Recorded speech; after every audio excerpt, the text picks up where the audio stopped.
po siya, through misting na po. Or yung mist na po yung binibigay niya po uh, na nutrients po sa plants.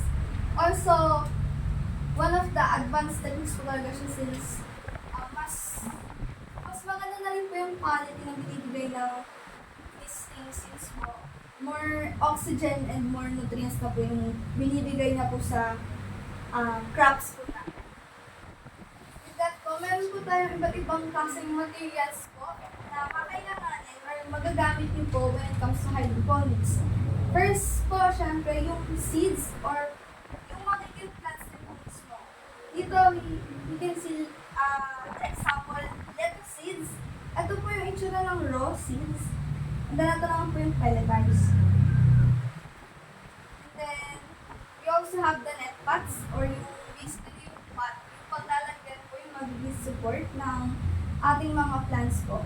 Pwede po siyang cups lang po if wala po tayo net pots. As long as meron po magsusupport sa magiging growing medium po ng ating plants. With that po, ito po yung examples po ng ibang growing medium po or grow mediums po. Ito po yung magiging foundation po ng ating plants kasi dito po kakapit yung roots po ng plants. Basically, sila po yung mag-hold ng plants to accept all of the nutrients po na makukuha po nila sa flow ng water. And yung iba't ibang klase po, we have rock wool, horticultural foam, cockpit, and clay petals. We also have the system. So, depende po sa magiging setup nyo. We have the NFT channels.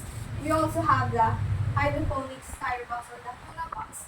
Basically, ito yung NFT channel po. Ito po mostly.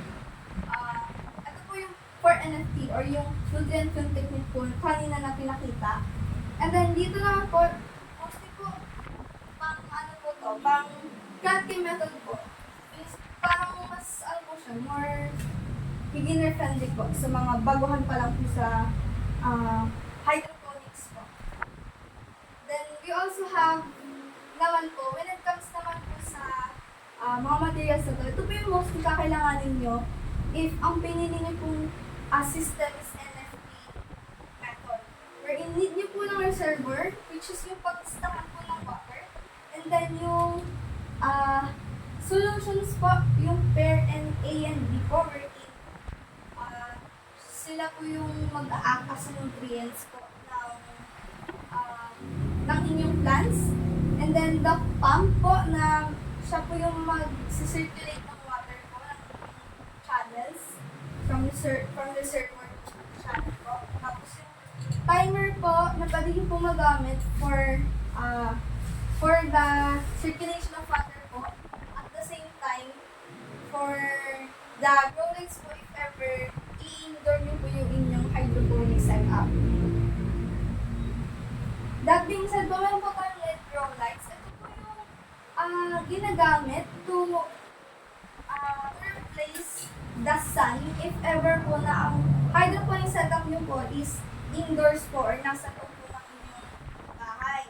Bali po, since wala naman pong araw po na matatanggap yung plants nyo since na lang po araw sa ating bahay, ito po yung magsisilbing sunlight po ng ating plants para po ma-trigger po yung photosynthesis na nagaganap sa mga plants po natin. With that po, meron na po tayong growth curve.